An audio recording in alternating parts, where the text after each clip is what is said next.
आज भी कई महिलाएं पीरियड्स से जुड़ी बातों से अनजान हैं और कई महिलाएं पीरियड से जुड़ी बातें करने में अनकंफर्टेबल होती है। इसलिए उन्हें बहुत सारी बातें पता नहीं होती है क्लीनलीनेस के बारे में, स्वच्छता के बारे में, कि पीरियड्स के दौरान कैसे क्लीनलीनेस रखनी चाहिए, कैसे स्वच्छता रखनी चाहिए, और वे रख नहीं पाती है और उसी दौरान उन्हें बहुत सारी बीमारियां या फिर बहुत सारे दूसरे प्रॉब्लम्स हो सकते हैं। तो पीरियड्स के दौरान आपको क्लीनलीनेस रखना बहुत ज़रूरी है। तो आज मैं उसी वीडियो में बात करने वाली हूँ कि किस तरह से आप पीरियड्स के दौरान वजाइना को क्लीन रख सकते हैं और आप खुद भी क्लीन रह सकते हैं, और किस तरह से आप बीमारियों को दूर भगा सकते हैं। तो चलिए देर न करते हुए शुरू करते हैं। मैं एक होम्योपैथिक कंसल्टेंट हूँ, और अगर कोई भी आपको होम्योपैथी रिलेटेड जानकारी चाहिए तो आप हमारे चैनल को विज़िट कर सकते हैं। साथ में मैंने डिस्क्रिप्शन में लिंक दे रखा है, तो आप हमें लिंक के थ्रू भी हमसे बात कर सकते हैं। तो चलिए देर न करते हुए शुरू करते हैं, और सबसे पहले मेरे चैनल को सब्सक्राइब ज़रूर कर दें। सबसे पहली बात है कि पीरियड्स के दौरान पैड चेंज करना बहुत ज़रूरी है। हमारे शरीर में से पीरियड्स के थ्रू ब्लीडिंग बाहर निकल जाता है, और शरीर में से ब्लीडिंग बाहर निकलने की वजह से बैक्टीरिया के कारण जो हमारा पैड है वो अनहाइजेनिक हो जाता है। ब्लीडिंग तो निकलता है साथ में, लेकिन वहाँ पे बैक्टीरिया भी होते हैं, तो उसके कारण जो पैड है वो अनहाइजेनिक हो जाता है। कई महिलाओं को क्या होता है कि ब्लीडिंग बहुत कम हो रहा है, तो वो कई पूरे दिन एक ही पैड में चला लेती है, लेकिन एक ही पैड में पूरा दिन निकालना इट्स नॉट गुड। तो एक ही पैड में पूरा दिन नहीं निकालना है, आपको पैड को चेंज करते रहना है। क्योंकि क्या होता है कि आपके पैड में नमी बनी रहती है, यानी कि थोड़ा सा पानी तो होता ही है, यानी कि गीलापन रहता है, जो भी आपको थोड़ा सा ब्लीडिंग आ रहा है उसकी वजह से।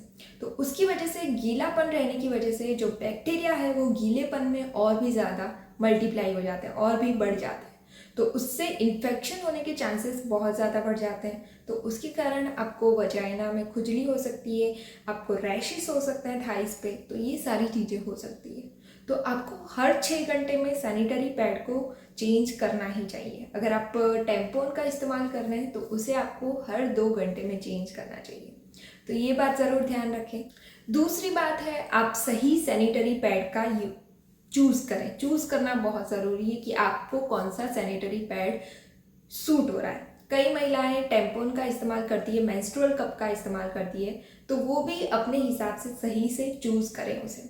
लेकिन इंडिया में ज़्यादातर महिलाएं सैनिटरी पैड्स का इस्तेमाल करती है, तो वो इस्तेमाल आपको आप कौन सी ब्रांड का कर रहे हैं वो आपको देखना बहुत ज़रूरी है। कई महिलाएं क्या करती है कि अलग अलग टाइम पे अलग अलग ब्रांड्स का इस्तेमाल करती है, तो वो आपको खुजली दे सकता है वजाइना में। अगर आपको एक ब्रांड का सूट होता है, दूसरी ब्रांड का नहीं सूट होता है, तो आपको खुजली हो सकती है, आपको रैशेस हो सकते हैं।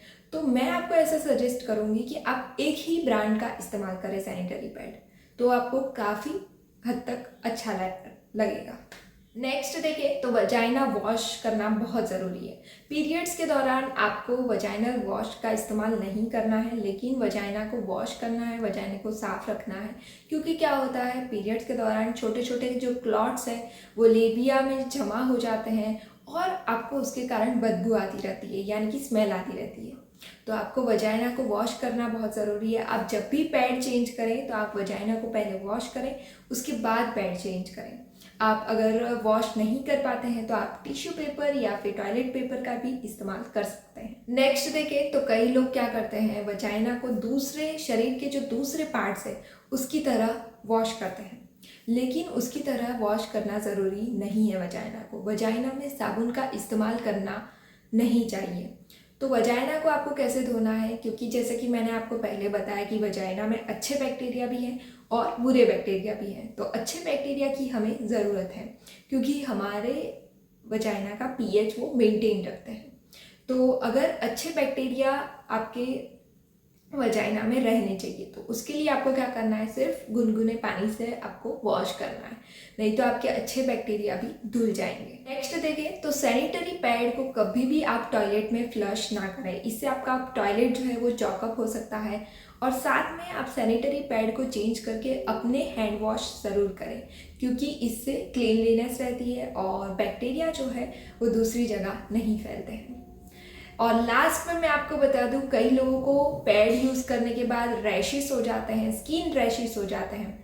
तो उसके दौरान आपको क्या करना चाहिए, तो आपको पैड को सूखा रखना है। जितनी बार आप पैड चेंज करें, कई बार ब्लीडिंग बहुत ज़्यादा होता है महिलाओं को, तो तब क्या करती है महिलाएं, पैड तब उनको गीलेपन के कारण, ब्लीडिंग बहुत ज़्यादा होने के कारण, गीलेपन के कारण उनको बैक्टीरिया के कारण रैशेस हो जाते हैं, स्किन रैशेस हो जाते हैं। तो इस दौरान आपको आपके डॉक्टर से मिलना चाहिए और साथ में आपको उसके लिए ड्राइनेस रखनी चाहिए।